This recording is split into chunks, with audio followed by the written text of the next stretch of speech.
Hey, P-Calculus, welcome back. We're going to talk about the derivative a bit more, but I wanted to remind you of a couple terms that we use synonymously with the derivative. Remember, it tells us slope, in particular the slope at a particular point on my curve, and we can use that slope to write a tangent line. The other main term that we often use is instantaneous rate of change. What that pretty much means is, remember we had average rate of change, which was our slope, the y2 minus y1 over x2 minus x1 formula, but now the derivative is able to tell us instantaneous rate of change at a particular point. Let's get into these things called the product and the quotient rule. In section 2.1, we talked about how to take a derivative of this function, this f. And as long as it's separated by pluses and minus signs, you could just take the derivative of each individual term. So the derivative here would be 2x plus 3, and then the derivative of a constant would be 0. But in this section, what if it happened to be something like sine x times x squared plus 1? You are not allowed to take the derivative of this and then multiply it by the derivative of that. We've come up with more sophisticated ways to handle it. And in class, we're going to talk about the reason why we need this sophisticated way. That if you were to take the derivative of this and derivative of this and multiply them together, you would not get the correct derivative. And that getting the correct derivative is important because we'll be finding slope at particular points, or the instantaneous rate of change of something. So we're going to start out with the product rule. What happens when you multiply a function times another function? Here you notice I have x squared plus 3 times this mess of a polynomial. So I'm going to need the product rule because I'm multiplying these two polynomials together. If you have some polynomial or some two functions that you're multiplying together and you want to find the derivative of them, that is going to be the derivative of the first times the second plus the derivative of the second times the first. So as I work through this, the derivative of this function is going to be, I'm going to do the derivative of the first one, in this case it's 2x times the second polynomial, and I'm going to keep it the same,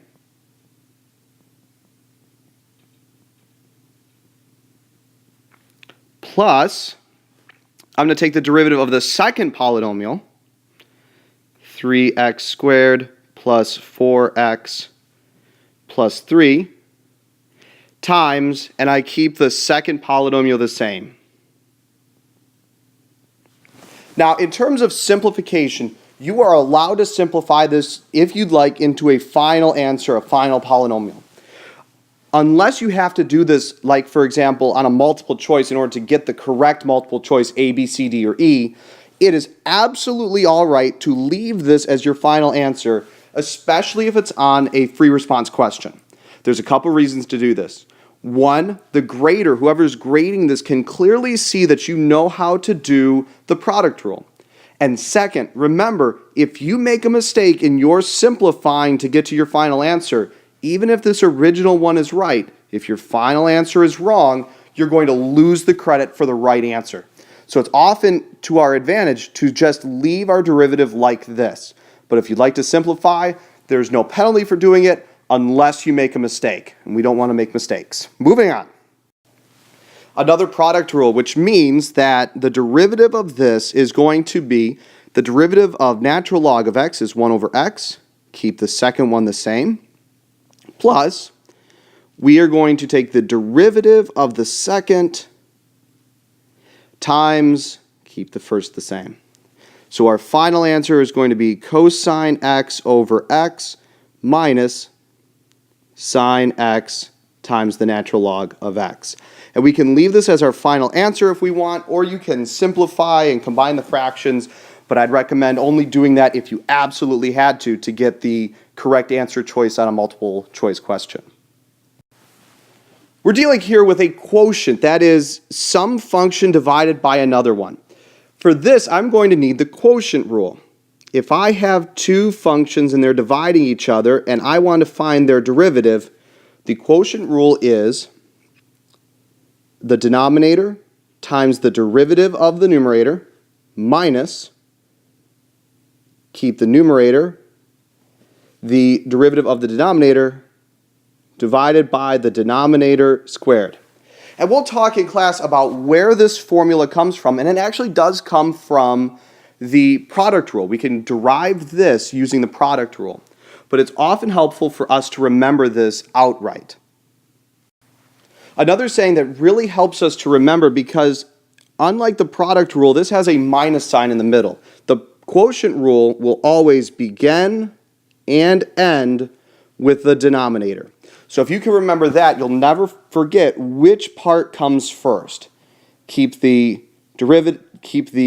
denominator, and then multiply that by the derivative of the numerator. So back to our example here, let's use the quotient rule to take this derivative. So h prime of x is, we start and end with the denominator. So we start with 2x plus 1 times the derivative of the numerator is 3 minus the derivative of the denominator times the numerator all over the denominator squared. And we can leave it just like this unless it's a multiple choice question, and then we would need to work it down. I'd like to show you an interesting thing that does happen when you simplify. This first part of the numerator would be 6x plus 3 minus, I'm going to use parentheses here, then we do the distributing here, 6x minus 5 over the denominator squared, which is 6x plus 3 minus 6x plus 5 over the denominator squared. And the neat thing about this, when you have this type of a polynomial over a polynomial, you get a constant in the numerator. This is a favorite of AP exams, and this would be the answer choice that you would see as your correct answer. On to the next one. Once again, I've got a quotient here, sine over cosine, which means I'm going to have to go to my quotient rule. The quotient rule begins and ends with the denominator. So it starts off with cosine x times the derivative of the numerator, derivative of sine is cosine, minus the derivative of the denominator is negative sine x times the numerator over the denominator squared. And I want to do just a little bit of simplifying here. This is cosine squared x, and then minus a negative would be a positive, plus sine squared x over cosine squared x. Cosine squared minus sine squared is 1 over cosine squared, which is secant squared. It's nice when they simplify nicely like this. But wait a second. Hold on. Sine x over cosine x is actually tangent. It looks like we just found the derivative of tangent, which is secant squared. So we're ready now for more trig derivatives. Every one of these can be shown using the quotient rule. And these are the trig derivatives that we're going to need. The derivative of tangent is secant squared. The derivative of cotangent is negative cosecant squared. The derivative of secant is secant tangent. And the derivative of cosecant is negative cosecant cotangent. And now we've got all of our trig derivatives that we're going to need here in AP Calculus. Now that we've got a good handle on derivatives and we know how to take derivatives, we're ready for one of our first applications of a derivative, and that's called particle motion. Remember, one of the inventors or creators of calculus was Sir Isaac Newton, and he was very interested in how things moved, in particular, how things fell as they were dropping. So he started figuring out the mathematics behind motion, and that's where we start out studying. Now, particle motion is kind of like a dot, like this laser pointer here. And the particle motion that we're going to study pretty much goes in one direction. This particle is going to go left and right. There will be times when it stops. There will be times when it changes direction.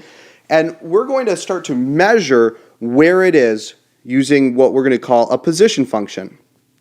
This position function will always tell us where our dot is in relation to something, sometimes an axis or some other measurement device.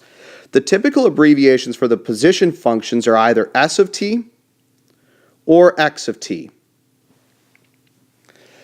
Now, we also then have a velocity. How fast is that particle moving?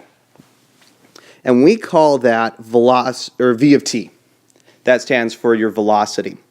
An interesting thing occurs, though, is that there's a relationship between position and velocity.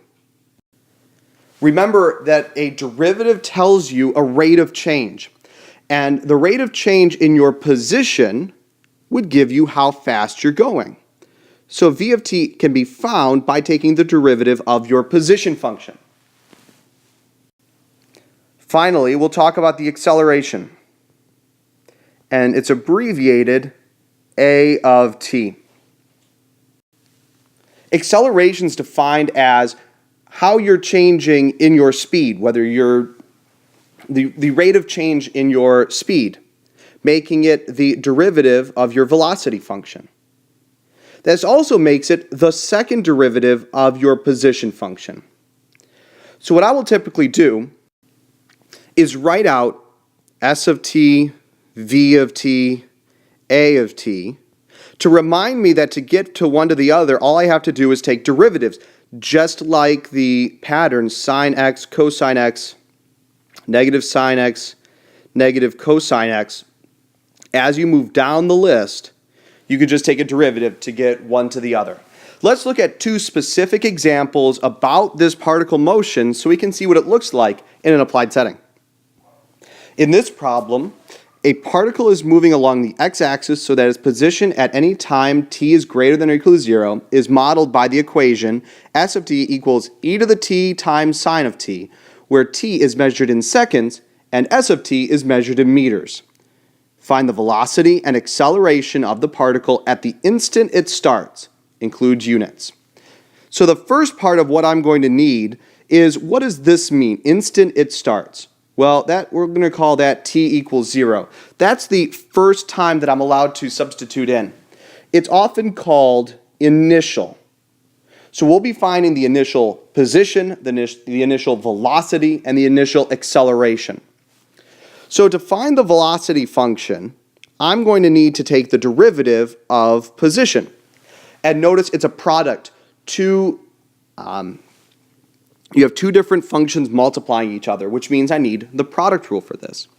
So the derivative of the first is e to the t times sine of t, plus, keep the first, derivative of the second, so the derivative of sine is cosine, and then to find the initial velocity, all I'll do is plug in t equals 0. So this is e to the 0 sine of 0, plus e to the 0 cosine of 0, which is 1 times 0 plus 1 times 1, which is 1.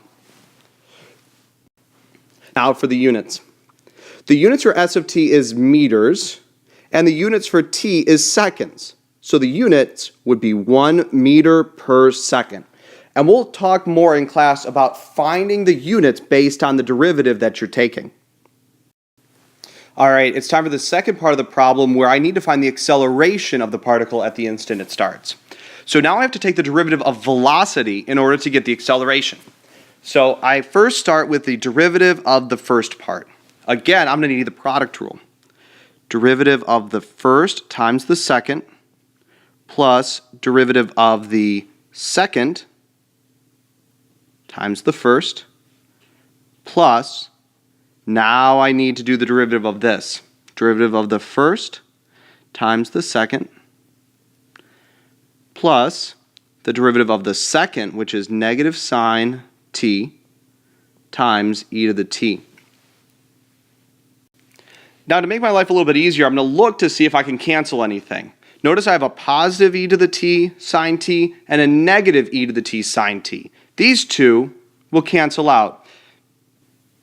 And it leaves me with cosine t e to the t and another cosine t e to the t. So acceleration is 2e to the t cosine t. Again, I want to find at the instant that it starts, the initial acceleration would be 2e to the 0 cosine 0, which is 2 times 1, which is 2. The units are going to be meters per second per second. It's often abbreviated to meters per second squared. And there's our two answers for that one. Time for our last example today. A bacterium swims from one side to another side in a petri dish so that its position at any time t can be modeled by the function s of t equals cosine t plus t. At what time t is the bacterium at rest? So I need to know what they mean by this right here, at rest. Well, at rest would mean that the bacterium, or the particle in this case, is not moving. So that's a time when velocity is equal to 0.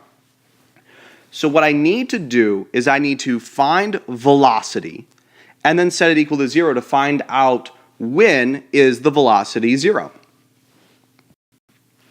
I have my position function here, so to find velocity I just take the derivative of it. V prime is equal to, the derivative of cosine is negative sine t plus 1. And I want to know where this is equal to 0. Well, if I add sine t to both sides, you end up with sine t is equal to 1. So I ask myself the question, where is sine equal to 1? Well, thinking back to the curve, I know it goes up and then back down and back up. So it's going to hit up at this point pi over 2. So I know that t equals pi over 2. But then I also know that this continues out over here, and it comes up over here, 2 pi later. And then it's going to come up again, 2 pi after that. And it's 1, 2 pi before. So every instance of these 2 pi's, I'm going to be up at a height of 1. As the sign continues, it's going back and forth between negative 1 and 1. So I know if I add what we'll call 2k pi, I'll say for k equals negative 2, negative 1, 0, 1, 2, ... What this is saying is that every instance of every instance of 2 pi before or after pi over 2 would work. So here would be my answer. That bacterium is at rest for every one of these instances. Make sure you write down the questions that you've got, bring them to class, and we'll work more on the product and quotient rule. Thanks for watching.